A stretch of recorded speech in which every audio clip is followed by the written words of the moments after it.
Здравейте, манячета! Преди да започна клипчето, искам просто да направя една бърза метка.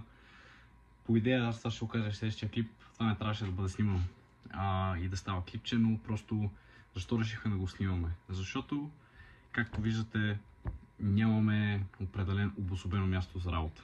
Клечим и лежим под колите, опитваме да направим това, което можем сами. Идеята ни е просто точно това да пробудим и възбудим като цяло в car culture в България, че можете сами, не ви е нужно нищо толкова много, стига да имате достатъчно хъс и желание, ще успеете и точно това се опитваме да направим с тези видеа, така че надявам се да ви хареса, надявам се да се изкефите и ще ви видя във видеото. Така, това по принцип не сме го планирали да го снимаме, но просто за да може да го оцените и защото реално се гордеем от това, което вършим, ще го снимаме и евентуално ще стане на видео.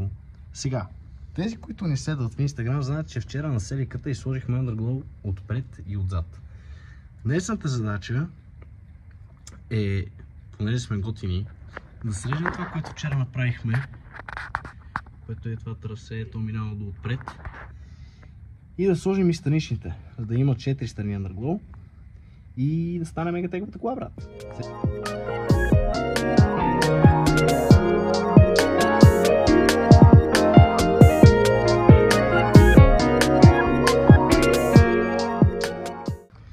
Бате, толкова съм черен и тук е тъмно, не се виждам. Така, сега това, което видяхте е как свалям трасето, което бяхме направили. Какво трябва да се случи? Това, което сега свалих, трябва да го срежем по средата, така че да можем там да сложим част от леда. Какво имам предвид? Ето това тук е това, което беше отзад. Цялата тази жица, която е по средата сега, трябва да се резне в единия край и в другия край. И реално тук по средата, където е, ще дойде лентата, която ще е от дясната страна на колата и после ще го вържем пак и ще прекараме от лявата страна. Като това, което сега трябва да измислим е как да ги прекараме през скалника, за да е възможно най-скрито и най-безопасно, защото така както го бяхме фанали вчера, беше със свински опашки за някакви маркучи, дето и не знам дори откъде ги намерихме. Може би е мега шит аудиото, не знам, извинявам се за което. И да, след като го измислим, ги вкарваме. Най-вероятно ще минат през скалника, ще излязат, слагаме лентата, слагаме пак задната и после продължаваме наляво. Това там ще е лесно, защото е финал.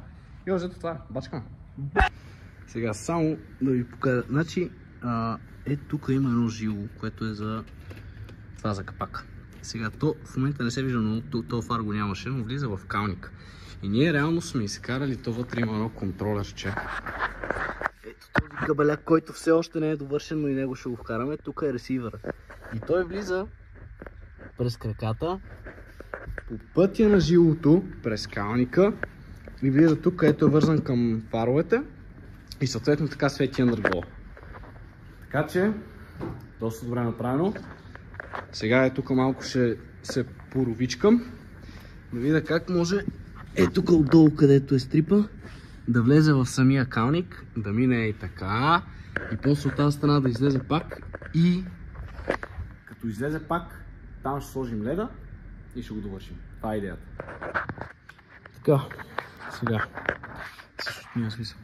Поръчахме се малко и тук съм изтърбушил всичките клипси. И добрата новина е, че ето тук има изход. Което означава, че сега само трябва да намеря начин да мушна лентата някъде отпред. Така че да влезе от тук, да мине така шуп и да излезе директно отзад. Топа. Това беше между другото доста много замахане. Ето това тук беше доста повече ми се опънат, колкото очаквах, но да. Ево. Сега ще се опитам да снимам как го вкарвам леда. Не гарантирам, че ще ми се получи, защото ще трябва да работя с една ръка, с другата да снимам и така нататък, но нека да видим. Сега, първото, което е като цяло, то тук няма много къде да влезе. Даже майче няма никак откъде да влезе. Ще ползвам малко камерата като читка. Добре. Значи, вкарваме през тази дупка.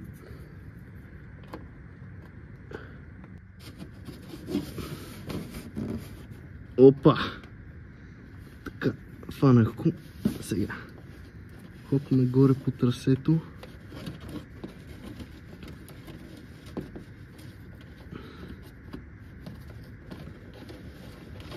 Така. Така че пък мога да стана. Изкарал съм го тук за момента, ще го вкарам цялото първо.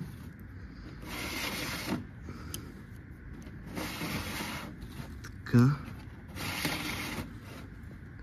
Още малко. Добре, имаме го. Сега, тук идва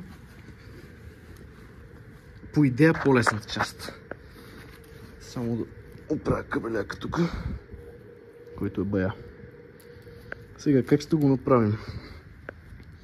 Хващаме този кабел, който е LED стрипа и директно го промушкваме от тук. Сега тук може би пак ще трябва да ставя камерата някъде и се опитаме да го направим ето така.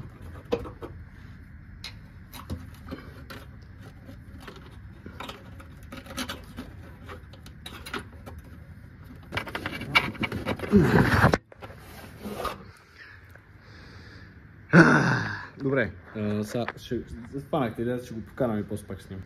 Така, изкарахме го другия край. Сега само ще го прокараме.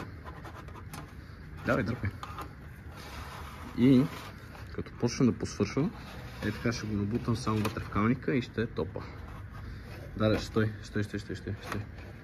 Така. Сега тук вече идва по идея по-лесна част, която е само да направим ето така.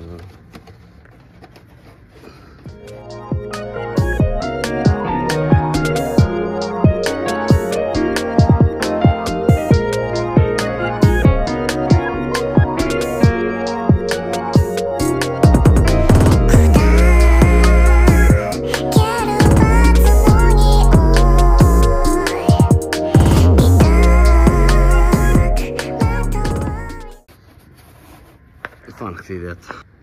И сега вече ето тук влиза по протежението на калника. Успяхме да го вкарам хубаво.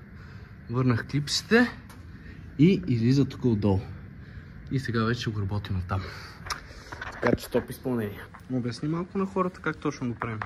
В момента това, което правим, е заголвам жичките.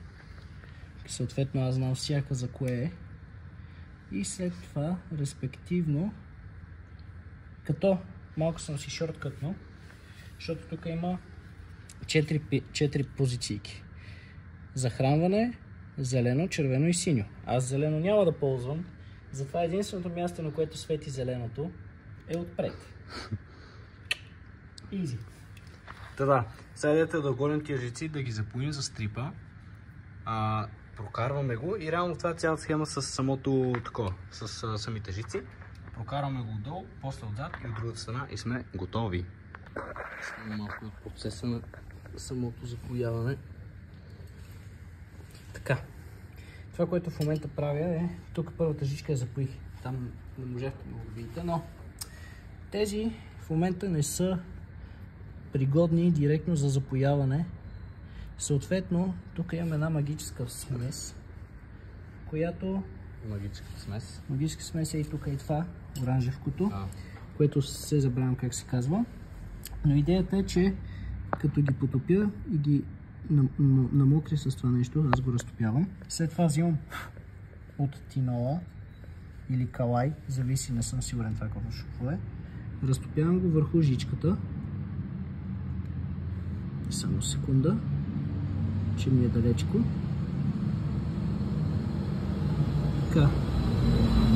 Сега забележете как тази е в все още оранжев цвят, медна жичка, а тази е сива. Сега сивата много по-лесно и елементарно. Само да видя как точно ще го направя, така че да не се изпържа. Така. Червената идва на 12 волта захранване. Т.е. трябва да сменя ръчичките. На 12 волта захранване. И сега, след като е приготвена за запояване, хващам ги, намествам си я, така че да ми е възможно най-удобно, което е доста трудно, имайки предвид, че работи само с една ръка и половина. И идеята е, че след това директно я запоявам тук. Разбрахте идеята, сега ще помоля камерамен да хелпне, защото положението е... Да. Малко си Джейс. Така. Запоили сме ги, дева как ми причерня нищо. И сега моментът на истината, в който разбираме дали запълни правилно или не. Като цъкнем фаровете веднъж. Свети ли? Свети. Да, значи се запълни правилно. Топ. Продължаваме нататък. Лепим. Правим същото отзад, няма го снимам, защото вече го хванат. Правим същото за отзад и после продължаваме трасето, докато го завършим. Така, сега вързахме ги, прокарали сме ги. Отдолу лентата, ето я, така. Сега тук спирам. И каква ми е идеята? Вкараме го тук, отвътре на самия калник, ето тук, където им влизат през сега, ще го фанем. Минава от тук, стига до там и после се опитаме да го фанем над гърнето, да отида от другата страна. Въпросът беше как да го накараме да си седи тук на място. То вътре, както виждате, си яба майката. Е много зле положението. Но ще се доверим на нашия добър стар приятел Силикона да го държи на място. По идея би трябвало да стане. Ще се опитам да го зачистя малко отвътре, така че да има къде да фана силикона. И стискам на палци, че ще стане, защото реално така ще е най-чистения вариант. Така че действаме по този вариант и ще видим какво ще стане и как ще стане. Лек апдейт. Понеже не ни се сваляше гумата да минава през калника, сме направили най-гето работата ever. И сме го прекарали през окачването тук мина и сега правим същата циганска схема от другата страна. Гето или не, ако бачкавате DIY. Принципно факт да се вика мега DIY, но да, последни фази. Еми гайс, мисията е успешна. Underglow и от 4 страни. Сега в момента изглежда малко по-синьо, но след малко ще снимам на Cinematic. Мега тегаво стана. Братот си направи къстъм капачка. Тук отвътре свети флюал и дори малката лампичка свети флюал. И още един елемент, регистрационния номер. Той изобщо не се виждам свети флюал. Сега ще ви я снимам на тъмно. Мега гърмежа, бате! Утре се виждаме, бате. Не утре. Добре де, за нас утре вторник, утре има миит. Ако успея да го кача тази вечер, утре се виждаме на миите, гайс. Ще бъде пръсканица. Виждаме се там.